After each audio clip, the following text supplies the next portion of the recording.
All right, we've got quite a bit, so we'll go ahead and begin. Once again, feel free to continue asking.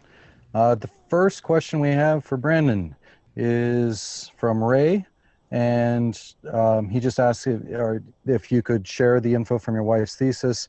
Brandon did cover this a little bit, and he's going to provide that information. We'll put it in the episode notes so that you guys can see all of that information, as well as any other documentation or information that we go over through the Q&A. And one kind of fun anecdote with those systems that are running diesel generators to power cell phone towers, those are typically overseas. And when people come in to install a solar and battery system, what they do is actually give a couple of outlets to the women of the village so that they can start their own small businesses. And what they find is that the guys, if they're left in charge of managing the equipment, some of the equipment isn't there down the road. But when they empower the women of the village to do microtransactions and to charge people's cell phones, that the women of these villages are actually able to maintain and keep track of all the equipment, because it's a renewable source of income over time. So not only are they not transporting petrol to these remote locations, but they're also giving these villages small off-grid generators to kind of further all sorts of remote charging in those applications. Yeah, and for people that missed the very beginning, what is your wife's thesis on? She looked at the cost of the long-term cost of running a generator, a diesel generator, versus installing a solar and a battery system to run a remote telecommunications tower. And what she found is that even if we gave a generator for free to an end user, that the fuel and the maintenance costs of running that generator 24 hours a day, those costs would be so great after 2 or 3 years that it would have made sense to go back and buy the solar and battery system with a larger upfront investment. So that story kind of rings true with all solar systems. It's not the cheapest upfront option, but over the long term, when the system is designed and implemented properly, it can pay dividends by offsetting everyday energy use. Just like the system at our house, where every day it's all of the energy during the day and most of the night is coming from the solar and battery system. We use very, very little energy from the grid. All right. For those that missed it, I see there are more questions being asked in the chat session. If you could ask those questions in the Q&A so I make sure I get to them. Our next question comes from Scott. He says, I'm a residential architect and certified passive house consultant in Austin, Texas. I'm interested in low load homes that are grid tied with a battery or battery and PV system that can run HVAC, security lighting and food storage refrigeration. An ideal system would run 24/7, 365 off the battery system for the above listed items, with the remaining portion of the home running off the grid. So the question I would assume is, what do you recommend for a system like that? So really a modest sized battery and solar system would do the job here. A small 48 or large 24 volt system. Really the kicker in that question is HVAC or air conditioning. So here in Colorado, we can get away with an evaporative cooler with fans. The biggest challenge that we see when designing small solar and battery systems is incorporating an air conditioner. An air conditioner by itself can equal the consumption of an air conditioner can equal that of the entire rest of the house. So, you know, if I know Texas can be a little bit muggy sometimes, so evaporative cooler may not be even an option, but looking at a very small mini split air conditioner would be the way to go. So really that would be about a 2 kilowatt or 2,000 watt array, 24 volt inverter, small 48 volt inverter. And having the grid as a backup means you can have a very small battery system, run all those loads off the grid as much as possible, and keep the grid there as a last resort. All right. Next question comes from Ben. He asks, is it better to have one very large battery for energy storage system or several smaller ones? Good question, Ben. In general, it's good to have one large centralized battery bank. That way, the energy from that bank can be distributed across a farm or across a couple of houses. The challenge when we're looking at multiple small battery systems is load balancing. So if we find post installation and we have many battery systems that one area of the house is using more energy than another area, but it only has a very small battery attached to it, that one battery may be compromised or have a much shorter life. Additionally, it's the balance of system equipment. So it's not just the battery, it's the inverter and the charger, the breakers, and all the wiring that go to connecting that. And there's absolutely economies of scale when working with a single battery bank. Of course, there's exceptions, without a doubt. Maybe the wire run is just way too far for it to be efficient. But in general, one centralized bank is a good option. And then in that one battery bank system, would you recommend larger batteries or smaller batteries in the one battery bank? Another good question here. So the fewer parallel connections, the better. So this means that having just 2 or 3 large batteries wired in parallel is ideal. What we want to avoid is having a bunch of very small batteries that we then wire in parallel to build capacity. In electricity, the current will only evenly divide three ways. If we go 4 or 5 different paths in parallel, the electricity will not equally distribute amongst more than 3 paths in general. So having a very large single cell, like the one you see here behind me, having fewer number of larger cells is advantageous versus having many smaller cells. And I think that question stems from one is none, 2 is 1 kind of a mentality of that. If there's a system failure, if you have many more smaller ones, that's kind of where the question generates from, is that what outweighs, does having the larger one just outweigh the benefits of having smaller ones of lower points of failure?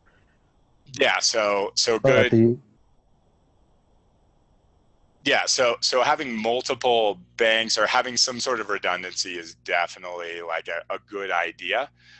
When we are building cells from the cell actually behind me here is a 1.2 volt alkaline cell. We may put 40 of them in series to create a 48 volt battery. We can remove 1, 2, 3, even 4 cells from that battery bank and still have a fully functioning system. So there's definitely that advantage. And if we do have an issue with a single cell, we can pull out that 1 or 2 or 3, replace those, and keep the system operational. So the true advantage, even many people may be familiar with lead acid batteries. So the issue with using lead acid is many of those come as a 12 volt package, whereas the individual component, the individual cell of lead acid is a 2 volt cell. So even when building with a lead acid bank, there's definitely advantages to building your bank up using individual 2 volt cells, that if we see a single cell failure, we can pull that cell out and put a new cell in. And really, ideally, the challenge can come down the road. Like if we're 5, 6, 7 years into the life of a lead acid battery, for example, and we see a cell fail and it has to be pulled out, when we put a new cell in there, that new cell is not going to instantly rejuvenate the life of the battery. The battery is going to perform only as good as its weakest link. And this is why you see in consumer electronics manuals, they say, don't mix new and old batteries, because you'll say, hey, I've got 5 new batteries and 1 old one. Why is this thing not working? So it really comes down to the weakest link in the chain. And so again, yeah, having redundancy is definitely a good idea, but it's a challenge because there's so many different types of system designs out there that, like, if mission critical redundancy is an issue, we can design and specify parts for that. Whereas if we're trying to be the most cost effective, then we follow like standard design procedures. Yeah, absolutely. That's what I was gearing towards. Is it's going to be it's going to depend on your cost, yeah, how Absolutely. much you can afford. Um, just to make sure our beginners understand what's going on here, could you explain the primary battery types used in these off-grid systems and just what the differences are between the different types of batteries, so others get a better idea of what you're talking about as we go forward? Absolutely. The number one primary battery type used in solar is a lead acid chemistry. There's two types of lead acid. There's a flooded and a sealed lead acid battery. Flooded batteries charge at a higher voltage, but do require maintenance in terms of pouring distilled water into the battery. An FLA, flooded lead acid. An AGM or gel is a sealed lead acid. So it's a maintenance-free battery, but it has its drawbacks. AGM and gel batteries have the shortest lifespan in a daily cycle application of any battery type. So we may be talking just a few years, 2, 3, 4, 5 years of everyday use. And again, people can get longer than that using these short-term batteries, but oftentimes they have to size a battery, a lead acid battery, to only use 20 or 30% of the total battery capacity. What Iron Edison offers is a nickel iron battery that's based on an alkaline chemistry. And the difference is that the nickel iron battery doesn't degrade like a lead acid. A lead acid battery, when it works, it dissolves lead into sulfuric acid. And then during the recharge process, we will remove the lead sulfate and reform the lead plate. So that's an incomplete reaction that results in a buildup, a crystallization over time, and that's what stops a lead acid battery from working. With the nickel iron alkaline battery, the way it works is by pushing oxygen onto the nickel plate. Electricity comes in, splits water atom, and pushes oxygen onto the nickel plate. It's stored there, and then during discharge, that oxygen moves to the iron plate, and then it off gases. That's why we need the ventilation in the room. So during the alkaline charge and discharge process, we're never dissolving the plates. We're simply pushing more oxygen on and drawing it off. And then finally, the newest type of battery chemistry is a sealed lithium battery, and that works by sending a set amount of lithium ions back and forth. Really, it's like Red Rover. We have 100 ions to send over and send back, and there's never more and never less, and we can damage the battery if we try and send 110%, or if we try and draw down more than 100%. So there's like a fixed amount of ions that we can move back and forth. And as long as we keep it in these very, very narrow bounds, everything's good to go. But as soon as we get outside of that window, that's where we can cause some damage to that chemistry. And from what I understand with lead acid, is that's kind of being phased out commercially, at least, correct? It's kind of an outdated system, or it's just being replaced by better technologies? The price point of lithium has come down to the point where it makes sense. The cost per usable amp hour per cycle. So we're looking at available energy and number of times we can use the battery. When we factor both of those in, those costs of a lithium battery are now equal to that of a lead acid battery. So this is, again, coming down to the upfront investment. If a company has a very tight and strict budget, they can continue to use the lead acid battery, but they need to expect failures in a shorter period. Or if they have the ability to invest more in a battery system up front, they can get 15 or 20 years using a lithium battery. Still that zero maintenance, but much better performance, higher discharge rates, and much more capacity in a smaller footprint. So we're definitely seeing lead acid being phased out. Look at electric vehicles, for example. Nobody's building a lead acid based electric vehicle, whereas 10 years ago, that was really the only way to do it yourself. Today, lithium prices are there such that commercial or residential or DIY, the technology or the price point of the technology is caught up. All right. Our next question comes from Ben. He says, how does one design a system to be semi-off-grid before transitioning or being able to completely go off-grid? And I'm guessing this comes from a cost standpoint. Is it more cost-effective to transition or just to buy in all the way? So the 30% federal tax credit applies to new systems, and I'm not allowed to give tax advice. Consult your tax professional disclaimer, but by going all in up front, the entire system can qualify for the 30% federal tax credit. And this isn't a check they're going to write you back, but if you spend $10,000, you have a $3,000 credit to apply for the next 5 or 6 years. So you can take bits over time.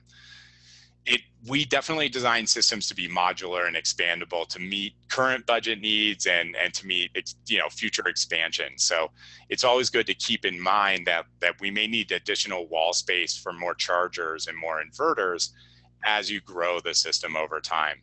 Keep in mind there's more batteries and more hardware and more equipment that's going to be required.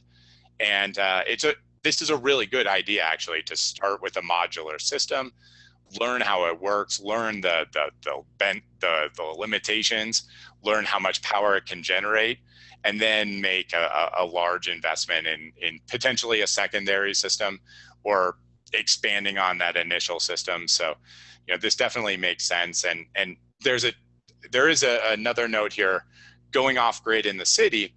There's been some talk about a county requiring a homeowner that's previously connected to the grid to stay connected to the grid to maintain that residence certificate of occupancy. So this is different if you're like way off the grid in the middle of the woods somewhere. But if you're in a residential neighborhood, basically they don't want you to disconnect from the grid and not have a backup energy source.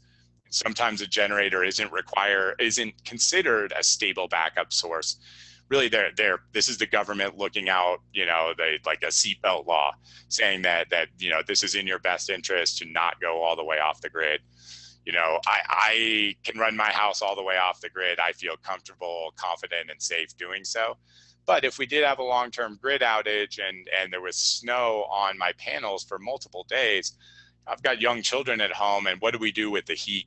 So sometimes it makes sense to do the grid zero or the grid backup system to leave the grid on there as just an absolutely last case backup, where the utility doesn't even need to know that you have a solar system.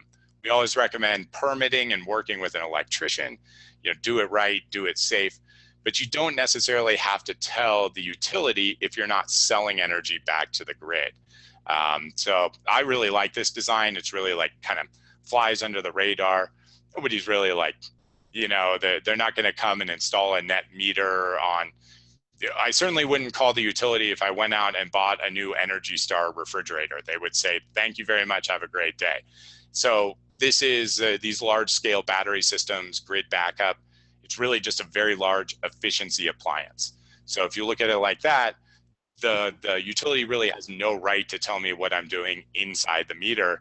I'm just using a lot less than I did before, but I'm still hooked up. I'm still following all the rules and regulations. So that's the kind of design we're doing a lot of these days. Yeah, I think the only ones that would really care would be insurance companies. Yes. Now, so if I want to go with a semi-off-grid system now, what is the least expensive entry point of a system? What should I get to start with that system? Solar panels, charge controller, inverter, and battery. And then we recommend a power panel, which is the box that brings all of this equipment together. That's where all the disconnects and circuit breakers are. There's a lot of circuit breakers with DC wiring. We're putting circuit breakers on both sides of every wire. So my solar array outside, there's a circuit breaker outside. There's a circuit breaker inside where that wire lands. I have disconnects on my batteries. I have disconnects on my AC input and my AC output. Absolutely critical. I can't stress enough. Don't skimp on the circuit breakers and the circuit breaker boxes for these solar systems.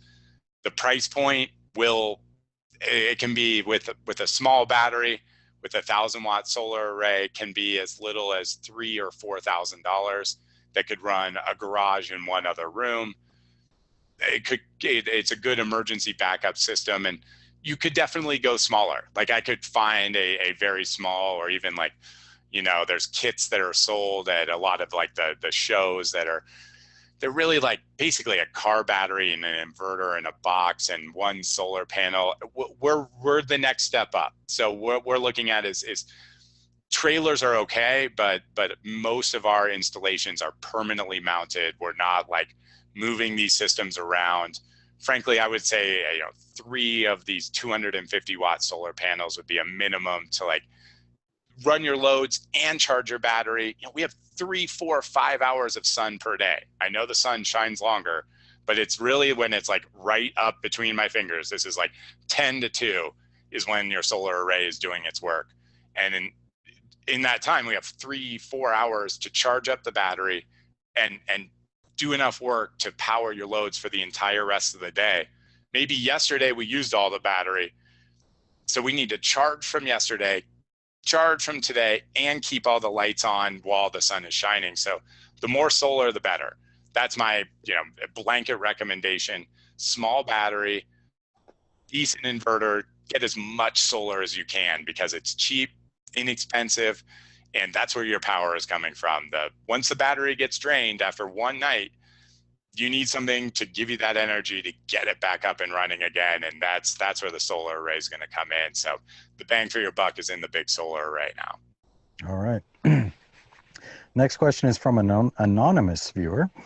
What standalone battery system would you recommend to operate a well hand pump, something like the simple pump system?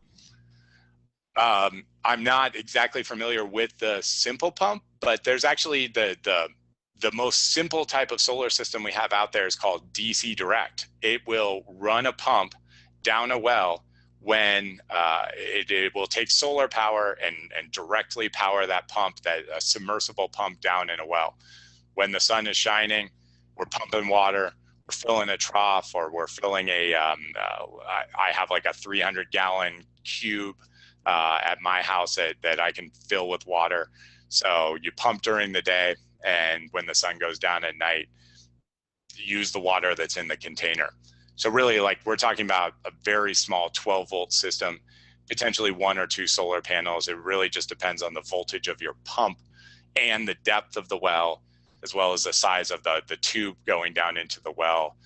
We design these types of systems all the time. So this is where it'd be great to reach out to one of our system designers, tell us how deep your well is, what type of well pump you have, how much water, the refresh rate of your well, and then we can recommend this exact type of solar panel, the exact number of solar panels to keep that pump up and running.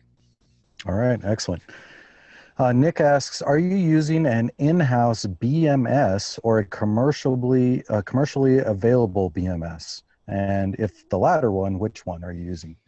BMS is a battery management system. And back in the pictures of the lithium battery, the battery management system is what is monitoring each of the cell voltages to make sure it's in line, monitoring temperature, and monitoring current coming in and out of the battery. We've used several battery management systems that are on the market. Right now, we're working with a company called Lithium out of Boulder, Colorado. We're getting a custom designed battery management system with special cell board cards and special software that's designed specifically for our batteries. And our plan in the future is actually to,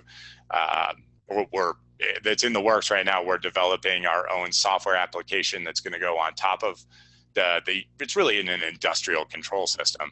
We want something that's really friendly to look at, to monitor, that we can just plug an Ethernet jack in, or a local Wi-Fi router.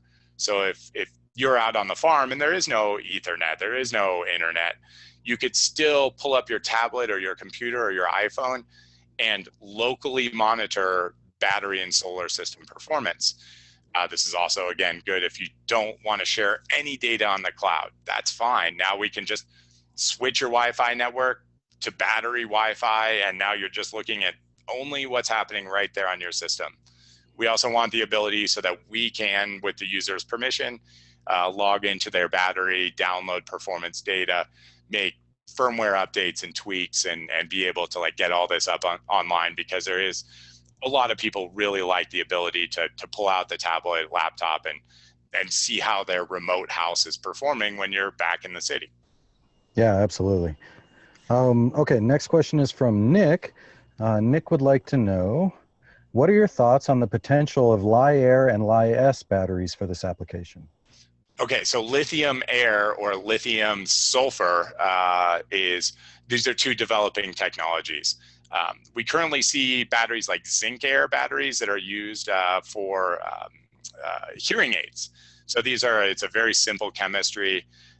There's definitely promise in all sorts of emerging battery chemistries. Lithium air, lithium sulfur, even pumped flow batteries. There's really a good battery for every application. In our residential and light commercial, these lithium iron phosphate large format cells are a really good fit. If we're looking at backing up an electrical substation or a true like a neighborhood backup, then a like molten sodium sulfur battery that's bigger than a shipping container is actually a good fit for that application. So what we're doing is we're taking commercially available and tested industrial produced cells that are out of the lab and in the market, and we're taking those and repurposing those and building those for renewable energy applications. So it's awesome what's happening right now with battery technology development. And so really it's like the wave of the future. And so we'll start to see more and more of these cell types go from the lab to everyday use. And when that happens, we work directly with the factories that are producing these from day one to build them into our systems, test them in-house before we're going to send it out to somebody's house and say, you use this high power battery, hopefully it works. So we'd rather get some experience under our belt with this before we ship something out that's completely untested. Yeah, absolutely. And you want to make sure it's cost effective because these new technologies cost a lot, and you want to be able to provide to a much larger market with cost effective battery systems. Okay, what is the life cycle of your batteries? This is probably the best question so far. So our batteries are designed to last much longer than lead acid. A lead acid battery, let's say 5 to 7 years. The lithium battery, 15 plus years. And the nickel iron battery is 30 plus years with everyday use. That's the key, is that most of the systems we design are cycled every single day. With a battery that's not being cycled every day, that battery is going to last, no matter what type it is going to last longer. So I'd be happy to share with you the results of our research, as well as detailed cycle life analysis charts that we have for all 3 different battery types. It really comes down to usage pattern. The deeper you discharge a battery, the shorter its life is going to be. The faster you discharge a battery, the shorter its life is going to be. If you go to too hot or too cold, you're shortening battery lifespan. Batteries are like your grandparents in retirement. They want it like perfect temperature, like they want the easy life, and they're going to last a long, long time. But when we put batteries in freezing cold environments that have to discharge extremely fast, that's not going to last very. Look at your car starter battery, for example. That same lead acid chemistry in a stationary temperature controlled environment may last 5 to 7 years. Underneath the hood of your car, high demand, low temperatures, that same battery is like maybe 3 years if you don't leave your lights on overnight. So really, like, that's a great example of it depends on so many factors. But with batteries, short and sweet, you pay for what you get. You pay for a cheap lead acid battery, short cycle life, but maybe that's what the project demands. With our batteries, we're asking a premium for a premium product that's designed to last, with the nickel iron battery designed to last a lifetime. Yeah, and I would say go with that system so that as these new technologies emerge, you still have a great working system that you can use until those systems become cost effective to upgrade. Absolutely. Okay, next question is also from Nick. Do you incorporate weather prediction models into your system? No, but you should, because we need to know, are you going to charge today? Are you going to discharge? How much are you going to run your battery? With some peak load shaving and commercial applications where there are computer systems that are using forecasting to say like, okay, I bet tomorrow we're going to start the air conditioner 20 times because it's going to be 94 degrees. If it's going to be 72 degrees, I can discharge the battery further because I'm only going to have 4 air conditioning start times. So that you see that technology used on some really sophisticated commercial grade systems. But we are actually able to incorporate weather data into our monitoring. So what you can do is you can kind of look into the past on an hourly, daily, weekly basis, and you can track using these really very user-friendly interfaces and say, a week ago it was 72, 2 weeks ago it was 95, 2 months ago it was 45 degrees. How much energy did we use this week based on average temperature? So that's definitely, like, you can start to understand energy usage patterns based on ambient temperature. Yeah, and that's going to be pretty cool in the future when these are commonplace. People being able to recognize different weather patterns over the years because they're monitoring their actual power system. That's going to just bring more knowledge to people on weather patterns throughout year to year. That's interesting. Absolutely. These monitoring systems are like $200, $250, sometimes even built right into the inverter systems. And so for me, it really changed the way I look at electrical usage. I can track down to the millisecond on that resolution with data. I can see, like, if my wife got up in the middle of the night and opened the fridge for a midnight snack, like, I could actually see the difference between you opening the fridge door and the compressor starting to run again versus just a maintenance cycle. So, there's definitely some big brother concerns with this sort of data, but if you're capturing it and using it and storing this data on site, and you're not sharing it, you're not connected to the internet on these systems, it can be a really useful tool. Like, imagine driving your car or truck with no speedometer, with no tachometer, with no gauges. Like, that's essentially what's happening with your electrical consumption on a monthly basis. Like, you get a statement at the end of the month, but who even looks at that, right? Like, so by being able to monitor in real time, it's really opened my eyes to say, like, let's go switch on that air conditioner, see that it draws 4,000 watts. Now let's turn it off and turn on a fan, and you see a 20-watt draw.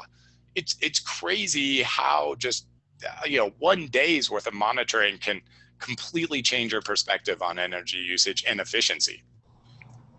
Absolutely. All right, next question is from Sean. He asks, is there any concerns with installation due to, like, fumes and vapors from the batteries rated for interior installations? And how much heat generation comes from that battery pack? And this is in concern to the clearance and ventilations needed in the walls. Maybe you're trying to store this in a closet, something like that. There's 2 great articles I like to use to answer these questions. A battery box, any battery, lead acid, nickel iron, even lithium under failure is going to emit gases that the National Electric Code is going to ask for us to contain or ventilate. So the nickel iron battery is producing oxygen and hydrogen. It needs to be in a box that's vented from the bottom and exhausted from the top. We use an active ventilation system with the nickel iron battery, and it shouldn't be placed like in a living area because if there was like any sort of backflow or if the fan failed, now we're actually generating hydrogen gas like in a living area. So that's same thing with a lead acid battery where we're generating hydrogen sulfide, in a living space. So it's highly recommended to have really like a dedicated battery room and then a box within that battery room that's vented to the outside. During the installation process, the battery's neither charging nor discharging, so there's no fumes or ventilation.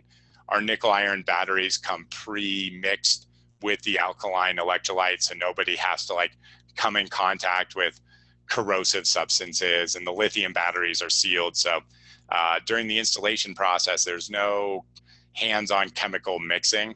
At one point there was, but no, that was dangerous. So there's no hands-on with chemicals, and it's once that battery is installed, then the gases start to come during charge and discharge, and that's what we're venting out. There's also safety equipment required for commercial installations. A hydrogen sensor or hydrogen detector is required in a commercial battery room. Again, this is like an upgraded a smoke detector. It's $100-200, and it's a worthwhile investment to protect against a hydrogen gas leak inside a residence or a battery room. So yeah, safety first.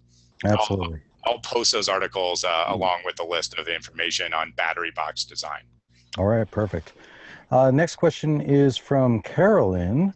She would like to know, how do you know what to set your limits to on the charging level, and how low to set it or let it discharge?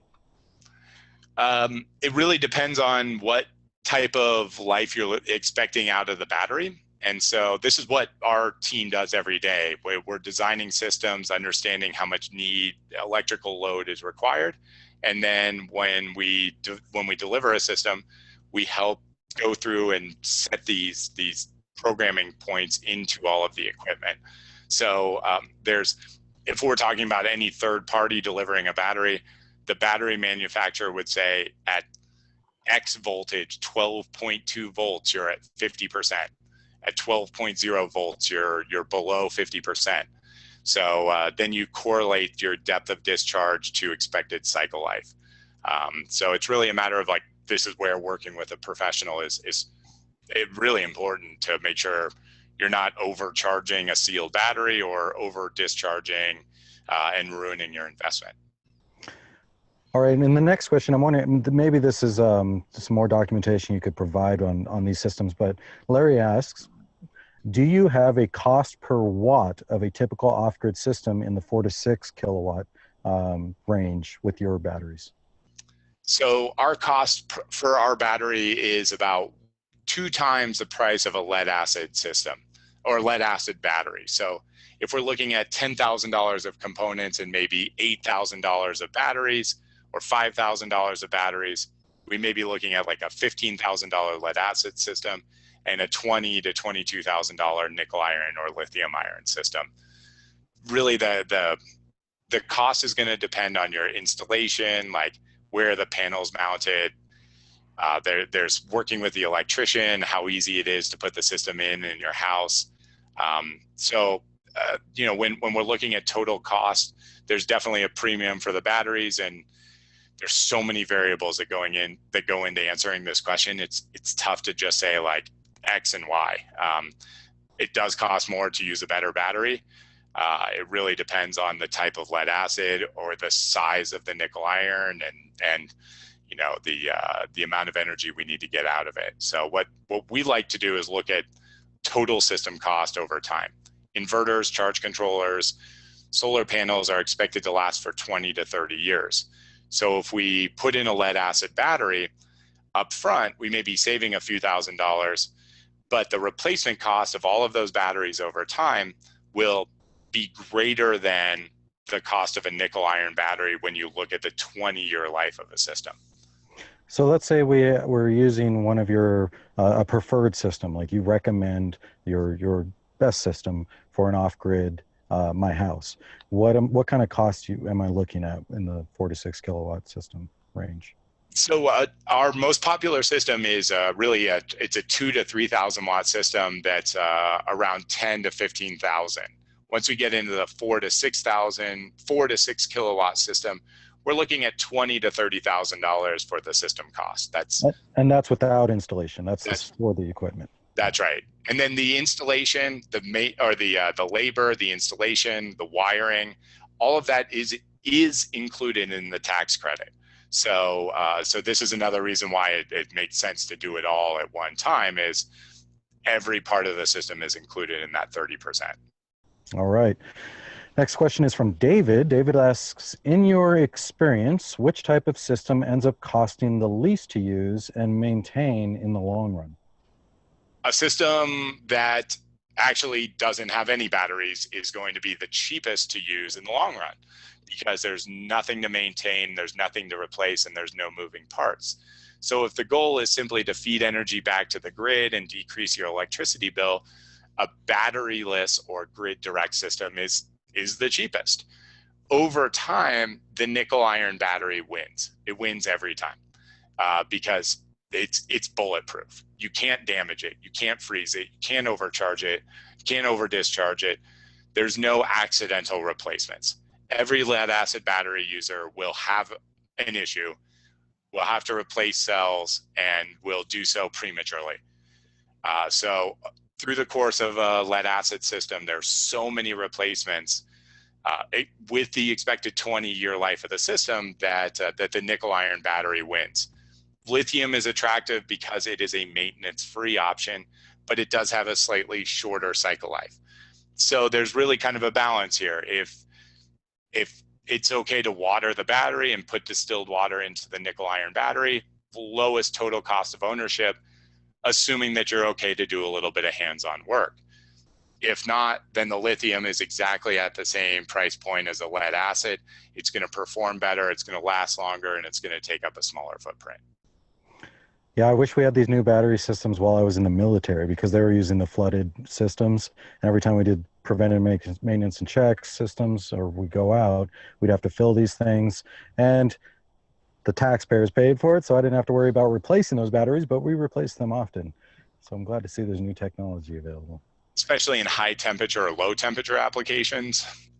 What I heard is like over in Iraq and Afghanistan, where there's vehicle starter batteries or even batteries for radios and signaling and all the computer systems that are in the vehicles, they're mounted, or they were, close to the engine compartment. So maybe 115 outside, then you put a soft lead battery in the engine compartment. I've seen pictures of huge piles of discarded lead acid batteries that lasted a month or two because they just can't stand the heat. Yeah, absolutely. And I won't go into any more of that. There's plenty to talk about. All right, so next question is from Andrew. And he says, do you have target household installations as well as villages and camps? And then he continues with, is there an installation size range of kilowatts per hour? And do you couple it with wind generation as well? So we have pre-designed, pre-configured systems from small, very small, medium, large, and very large that we've put together on our website. Plug for ironedison.com. Under complete systems, there's a full list of the system sizes. What we've done on the website is we've put every component that goes into that system as a link. So you can say, okay, I want to learn about that charger or that solar panel. You can click the link of that item, goes back to the product page. There's all the spec sheets of those individual items. And you can go back to the pre-configured systems and see in general how much it's going to generate, how much it's going to use, what type of battery, and the cost. We're working with customers coast to coast, and no two systems have ever been the same that I've ever designed or shipped out. So we're always working hand in hand with our customers to figure out what are their energy needs and recommend a couple different options to fit budget. The sizes and ranges in kilowatt hours that we've done is the 1 kilowatt hour, 1,000 watts or less, all the way up to what we just did for that repeater station was 260 kilowatt hours. The sweet spot that we found is around 20 to 40 kilowatt hours. And the last part, coupled with wind generation, absolutely. Wind, solar, hydroelectric if possible, generator, biodiesel, rocket stoves, burning, basically if you can give me power between 0 to 600 volts DC, we can put it through a charger, link it together in the communication system, and have it work perfectly in tandem with a solar and maybe 10 wind turbines. So, we're not looking at frankly, people come up with amazingly radical ideas on how to generate power. You give me less than 600 volts DC, we'll capture it for you, and we'll put it into a battery. Yeah, and that's awesome. And that actually ties in very well with a future presentation we have where they're doing different alternative energy sources like biogasification for generators and what are they, buoys? They run off the tide. Yeah. Energy. There's all kinds of energy systems, and your system can collect any of that or a combination of all of that into one system. Exactly right. And we don't necessarily have to have, we can have a big wind turbine, a small wind turbine, new solar panels, old solar panels. The key is really giving each source its own charger, because we don't want to mix the incoming voltage of a big array and a small array, new panels and old panels. As long as we kind of, we group like inputs onto one charger, and then we can plug a communication system in between the chargers, then everything works together to feed the battery, share a set of charging points, and they all stop charging together as well. Now, as far as those other power systems, this leads into Andrew's question. He asks, do you only provide battery systems or the entire integration? And to further that, you're focusing on solar in your systems, making it available, but you can take anything, correct? Absolutely. We specialize in batteries, but many of our people looking for batteries need the right equipment to go around it. So we can help recommend, and we do sell and deliver all types of supporting equipment. We do not do installations as a general rule. We can do them on a really specific basis, but we're not a licensed contractor in many of the states. And but what we do is we help to find licensed contractors, licensed solar installers, licensed wind technicians, generator installers. So what we do is we rely on a network of partners and a growing network of partners. So even if we don't have somebody today in your backyard, we know the right questions to ask to get you hooked up with somebody who can help. All right. Next question comes from Larry. Larry says, I'm thinking about putting in a microgrid for approximately 200 homes and some commercial buildings with 4 different power sources. Do you do projects like that? Absolutely. We've designed several of these systems. As you can imagine, it is they're not your everyday type of system that require significant investment. So it's not just me. At that point, we're working with engineers. We're working with inverter manufacturers, and there's really a team that comes together to help design systems like this. What you're talking about is a microgrid in this application, and so there's depending on the setup, there's even some really interesting laws that go into do you have the ability to resell electricity to a residential homeowner, or is it part of a collective? So there's more than just system design that when it comes into it. We have to make sure that we're following all the local regulations as well. And we're happy to speak. Again, every system's unique. These ones are really fun because they are so unique, and it really depends on the application and the energy requirements of all those individual users. All right. Next question is from Anonymous again, and you pretty much answered this, but maybe you can add a little to it. Is it difficult to tie in wind generation capability with the solar energy system? What's needed? Typically, the wind generator comes with almost everything it needs to integrate. It's going to have the turbine and the tower and the disconnects and the brake, and then it's going to have a rectifier. And then what we recommend or help recommend is the right size heat dump. What's really interesting about wind turbines is you can't just, like with a solar array, I can essentially just turn off the light switch. I can stop that solar coming in. With a lot of wind turbines, we can't decouple the permanent magnets that are inside the rotor. So we have to keep it connected. And the way that we do that, when the battery gets full and we have to stop incoming powers, we'll divert the wind to a resistive heater. It's like a really big space heater that bolts onto like a stone wall, or a hot water heater. This would be like a trough, not inside your house, because we don't want to like boil the water inside your hot water heater. So It depends on the different types of turbines that are out there. Some are DC direct.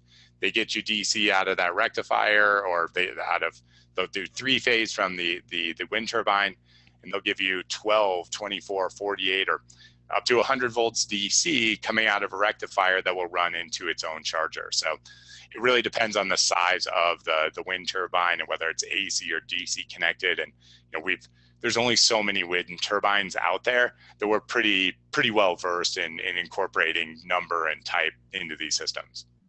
All right. Let's see, we are about halfway through the questions, and it looks like we have about a half hour left with you, if you're okay with staying for that extra half hour. Sure. I'd like to give everybody the opportunity to just take a 2-minute break, you as well, to get some water, go to the restroom, whatever you need. And we'll be back in 2 minutes, guys, and we'll answer the rest of the questions. Thank you. All right, guys, we're back with Brandon Williams. And we're continuing our question and answer session. We'll just go ahead and jump right into it if you're ready, Brandon. Yep. All right. The next question is from David, and he says, does lithium iron suffer from the self-drain like the nickel iron does? The nickel iron actually does have a bit of self-discharge, where it's looking at about 1% per day of self-discharge if it's left to sit. We overcome this because we're charging the battery with solar every day. So it's really not a major issue. But this is why we don't see nickel iron used in data center backup, where we charge a battery and let it sit there for months or years, and then we expect the whole capacity to be there.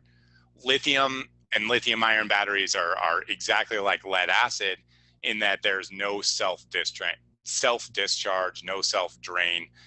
We can let that battery charge it up, let it sit there for what we're actually looking at that point is called calendar life. So the calendar life, or the shelf life of a charged lithium battery, is longer than a lead acid battery.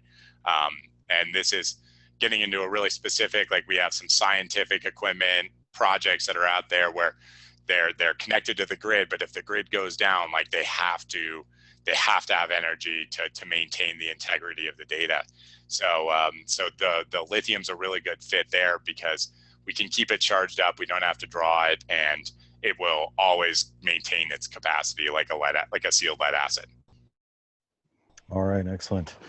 Randy asks, how does your organization approach helping your customers determine payback and long-term costs so that they can make the best economic decision for their situation? By talking, we have a team of system designers that ask a lot of questions. So really it comes down to understanding specific needs and then recommending those exact items to fit the needs. We do our best to gather this data by asking questions, but ultimately in the long run, the usage patterns may change. And so we help people to look at the numbers, compare side by side. We're able to deliver all kinds of batteries. We specialize in these alternative chemistries, but if we find that there's a better economic fit for a traditional lead acid, we're able to deliver it, or we're able to prove that it's the better battery for that application.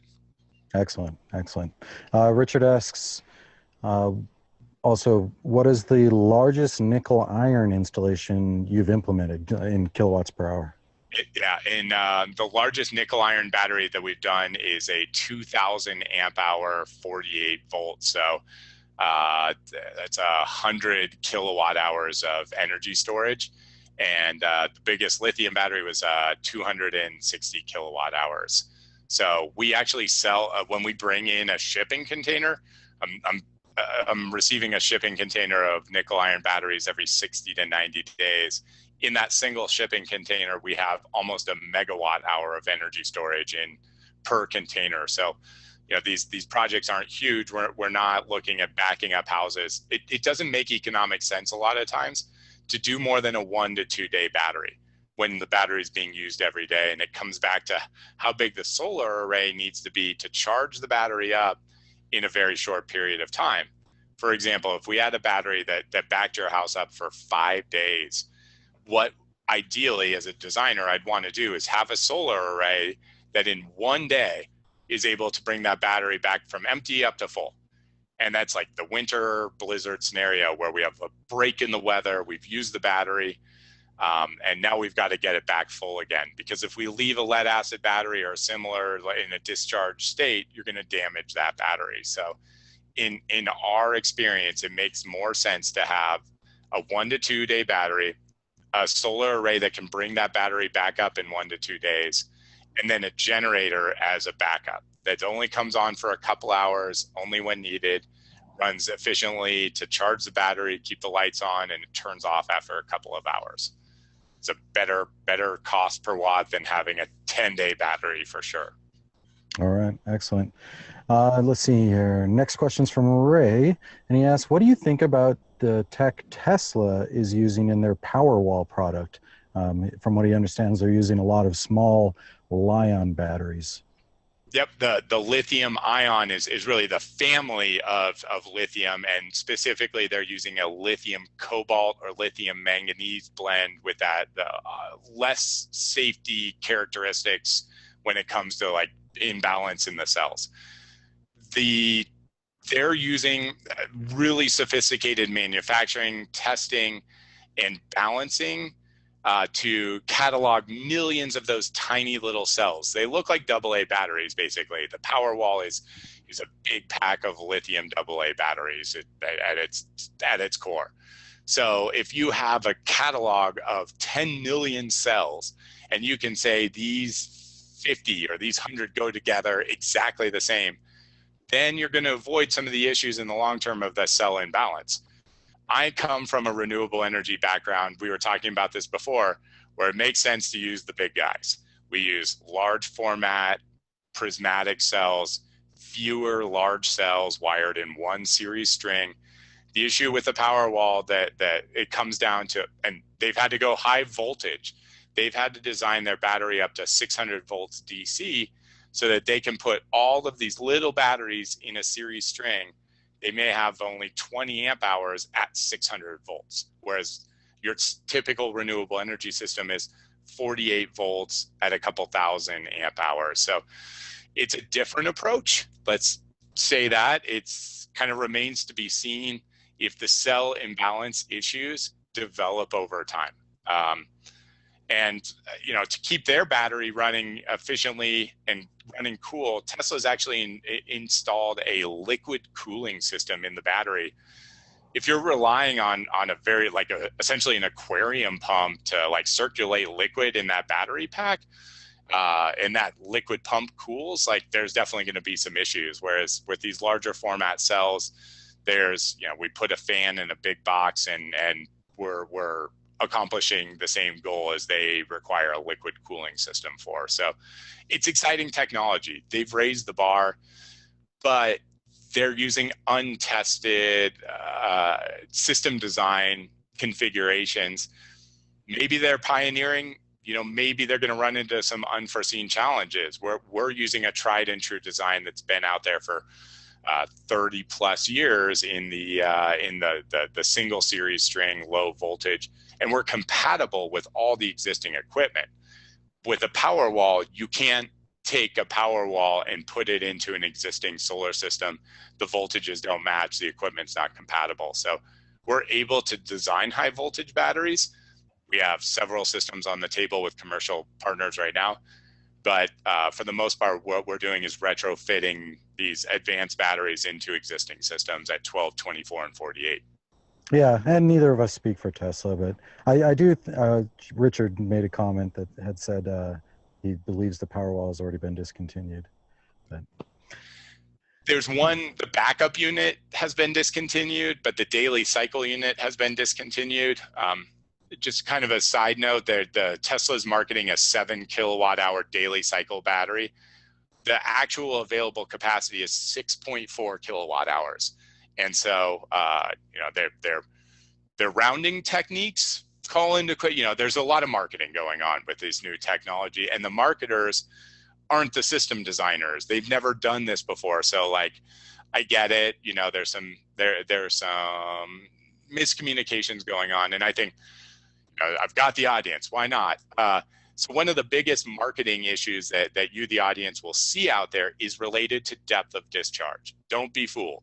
because a Sonnen or a Tesla or a Sony battery is going to tell you so many cycles at 100% depth of discharge. That's a lie. What they're doing is taking a full battery and they're software limiting to here. And so they're saying that you can get so many cycles out at 100% depth of discharge. Well, really, you've got a battery that's twice as big. You just don't know it, and you'll never be able to unlock its full potential. As a classically trained system designer, I say your battery is amps times volts equals watts.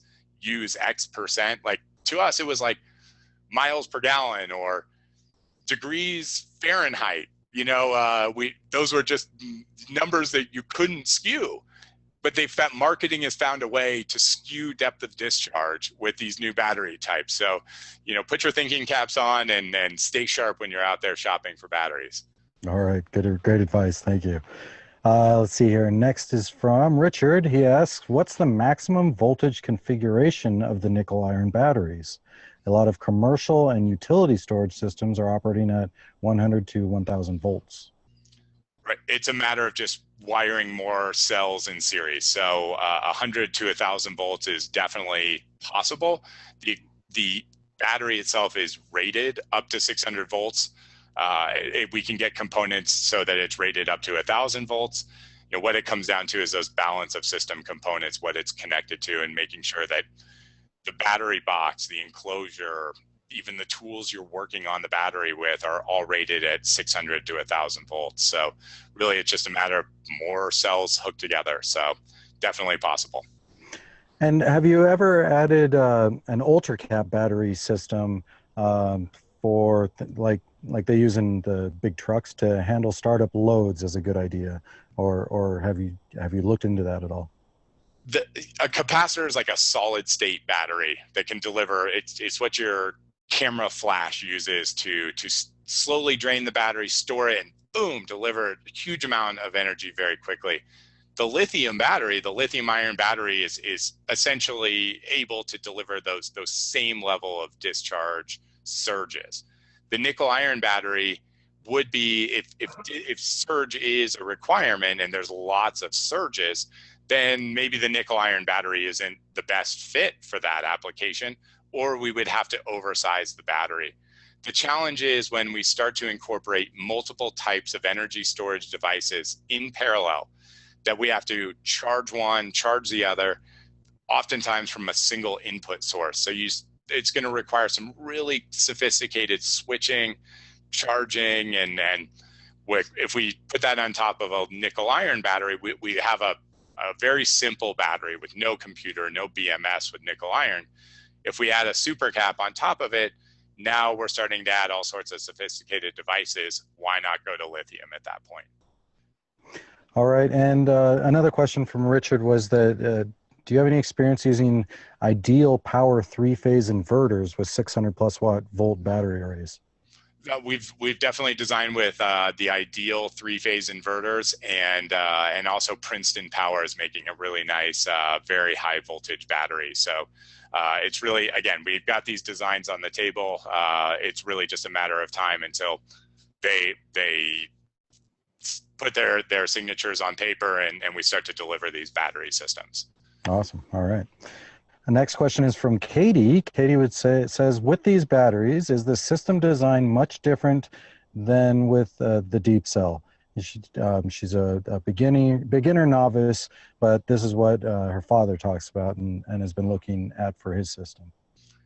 So good question here, Katie. So deep cell, I assume is similar to a deep cycle battery. And when you're looking at battery types, there's two different ways to build a battery. There's a starter battery that doesn't have long discharge. It's the battery under the hood of your car meant to deliver a lot of energy very quickly. So yes, everything that we're talking about here is a deep cycle or a deep cell battery. And the way that we're looking at capacity is the amount of energy delivered over 20 hours of drain. So rather than just a few seconds of turning the ignition, starter battery, we're looking at draining smooth and slow over, we rate batteries at 5 hours, 10 hours, 20 hours, and 100 hours of constant discharge. So you'll get more out of a battery, the slower you discharge it. But these are all in the deep cycle category. All right. Next question, there's a couple questions that are fairly similar. It's Andrew and Nick. Is there a maximum minimum ambient temperature limit or limits and recommendations for optimal life? And then the other question was, what is the safe operating temperature range for the LiFe batteries? Yep, LiFe is the lithium iron or lithium iron phosphate type. And so the safe operating temperature is from 0 centigrade to 70 C. So what that means is you shouldn't charge a lithium battery, any type of lithium battery, below freezing. This is definitely a limitation where a lithium iron, lithium cobalt battery needs to be kept in a temperature controlled environment. And if it's not, we actually have a hazardous material heat wrap that can be integrated into the battery pack. So the lithium battery, again, don't charge it below freezing, or we're going to start to deplate lithium and create a combustible situation there. So the safe operating temperature is anywhere from freezing up to 150 to 160 degrees Fahrenheit. The nickel iron alkaline battery has an even wider operating range, down to negative 40 degrees Fahrenheit, but we have a little bit lower high end at about 120 to 130 Fahrenheit. With lead acid, we should never let a discharged lead acid battery freeze because it's water in the electrolyte. The water will turn to ice and push the plates apart, short out the battery, ruin the battery. And as we were talking about before, if you're above 115, 120, you should have some sort of ventilation or cooling system to preserve the life of the battery. That's really across the board. Like if you're operating at those temperatures, putting in the extra solar battery and inverter to support a small air conditioner is going to be worth it to keep your battery investment alive. Spend $1,000, put in the air conditioner, keep your $10,000 battery running for twice as long. All right. Let's go with the last question. So the last question is from Nick. And he says, do your LiFe cells have balancing issues with the larger series strings? Very technical question, Nick. You know what you're talking about here. On the larger battery systems, we're actually using balance boosters. So during charging, not all the cells charge at exactly the same rate. As one goes ahead, we'll turn on a resistor as the rest catch up. With a larger cell and a larger current, we have to be able to bleed more energy to keep this cell constant as the rest catch up. So that's what we have a custom balance booster that's able to shunt and bleed the energy to keep that balancing in check on the larger battery systems. So it's designed in-house, super cool technology, and we're able to apply this to retrofit or new systems that we're deploying. All right, guys, thank you very much for the great questions from the audience. We really enjoyed the questions. Thank you very much, Brandon, for being with us today. Where do we go to get in touch with your team, and what resources do you recommend? IronEdison.com is a great place to start. We have the lowest pressure sales team you've ever met. We have a team of system designers that answer questions and design solar systems. It's what we do. We're a very relaxed group around here, and these designs are really complex. They take a lot of time and a lot of learning. So really, we love talking to people over the phone. Our phone number is 720-432-6433. It's also on the website. The website, ironedison.com, is a great place to start. We have an online chat feature, so you can talk to one of the people that's right here in the office in Lakewood. We have no overseas or no outsource tech shop or anything like that. So we have normal 9 to 5 business hours, 8 to 5 business hours here in Colorado. And we'd be happy to help you learn about systems, small, medium, and large.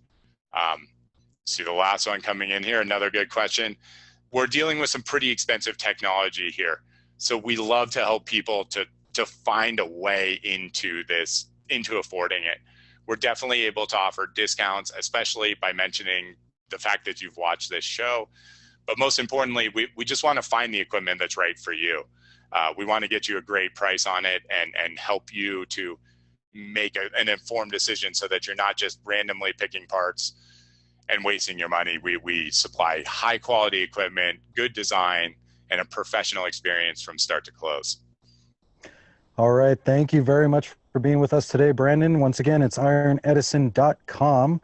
We hope you really enjoyed the show, and I think you enjoyed it. It's us, Brandon. Josiah, it was an amazing experience. So really, thank you. This was awesome. I've done radio shows, but this is one of my first video podcasts, broadcasts, and your listeners and viewers had amazing questions. So thank you. Awesome. Excellent, guys. All right. Next week, actually, this Thursday, we have a double show this week. This Thursday, we have Heather Grove from Fleet Farming joining us. I'm really excited about the fleet farming movement. There's some cool things going on with that. So we're excited to have her on. And next week, we have Frank Gulbeck joining us to talk about some mead. So we look forward to seeing you guys in the next shows. Once again, thank you very much for being with us, Brandon. And we hope you have an awesome day. Thank you.